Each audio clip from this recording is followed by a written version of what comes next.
As a parent myself and as a doctor, I see so many kiddos that struggle with chronic health conditions, whether it be underlying anxiety, poor sleep, low immune function, just inflammation, whether it be in the gut, the lungs, the brain. There is so much our kids struggle with nowadays. In fact, a recent study estimated that 77% of our kids struggle with chronic health conditions. That's insane. Chronic health conditions are long term, and our kids haven't been here long enough to really need to struggle with those things.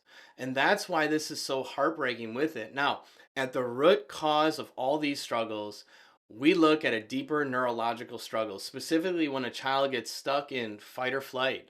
Fight or flight can be the cascade of stress. It's hormones. It's the body's process being affected by that.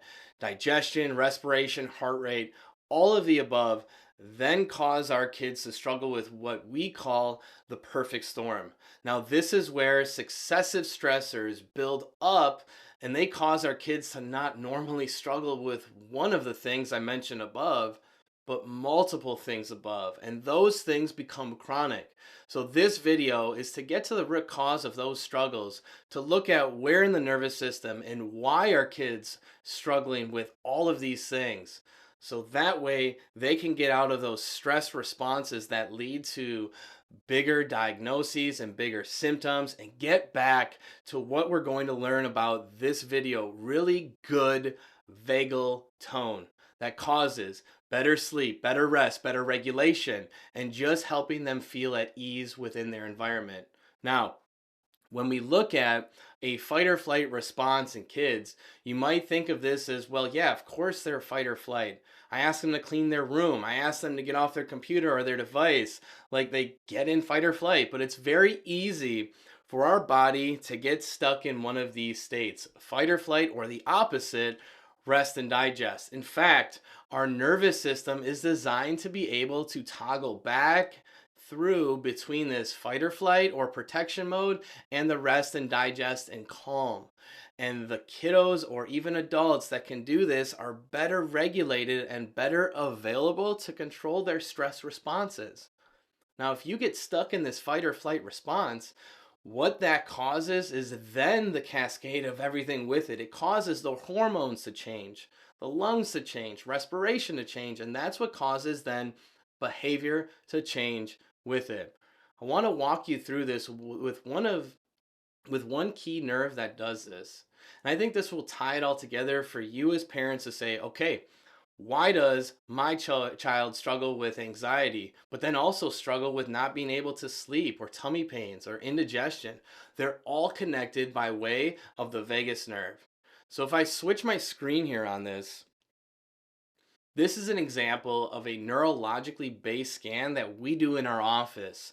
This looks at the tone and tension that is throughout the body in a kiddo. In fact, this is of a 6-year-old little girl who had struggles with anxiety, high emotions, tummy pains, exactly what I mentioned above.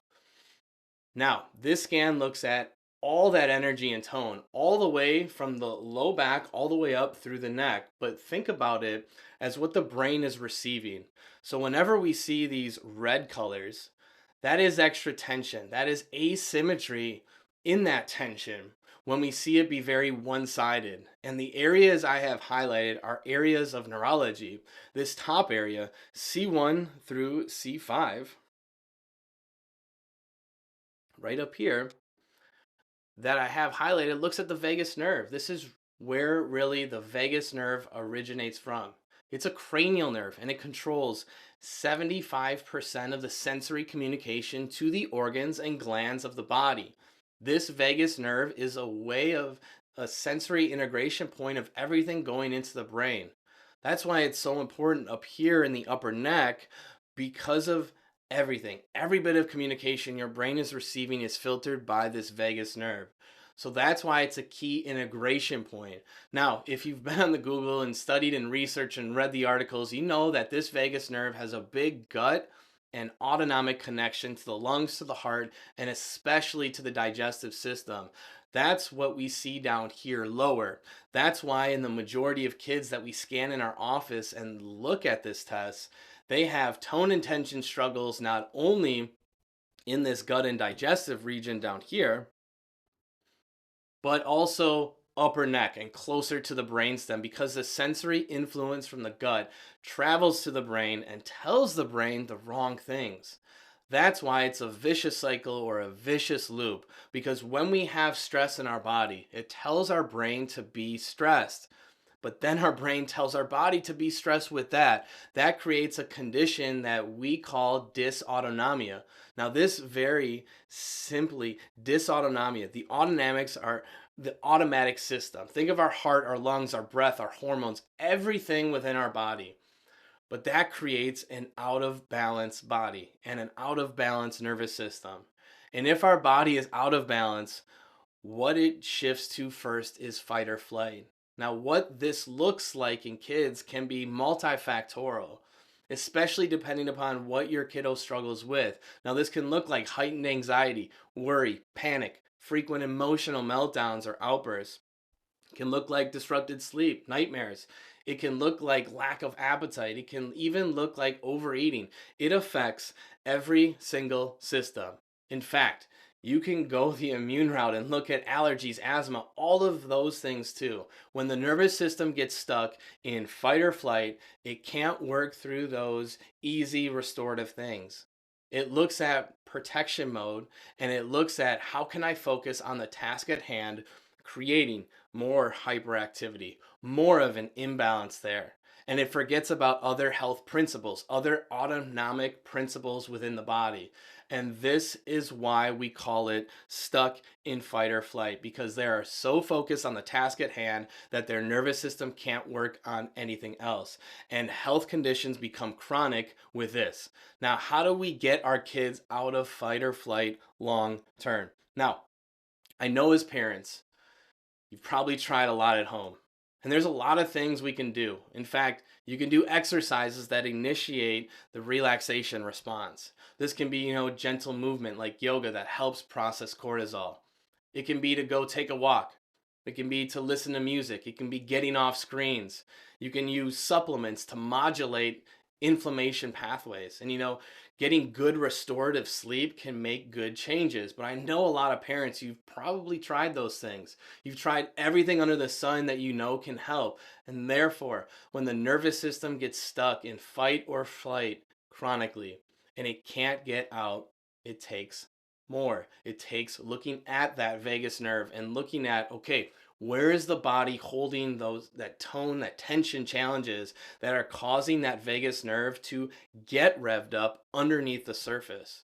That's why the scan I just showed you in this video, we do on every single kiddo that we see in our office. We want to know how their vagus is functioning, how that vagus nerve is functioning. We want to know if their nervous system's in fight or flight. If their nervous system is in fight or flight, chances are that can be a catalyst in a not so good way to all of their other health challenges. So if your kiddo is struggling with anything that I've mentioned that go into that bucket, it's likely that big word of dysautonomia is a big thing. That's basically taking resources away from everything else and not allowing them to kick that immune struggle, not allowing their digestion to work really well, which is causing more anxiety by way of the vagus nerve or causing them to be a little more fearful or a little bit more rambunctious or a little more timid in the classroom. All of these things can go when you have a dysregulated nervous system. And that's what we want to address, the root cause. If we can address that, everything else after it, give the body momentum, get them out of that fight or flight, and help them thrive by way of their nervous system. So, if this is relating to you, I would love to be able to talk to you more about this. So, send us a direct message, reach out to us share this with other moms. I'm going to attach an article in the comments for you on what to do when your kids are stuck in fight or flight.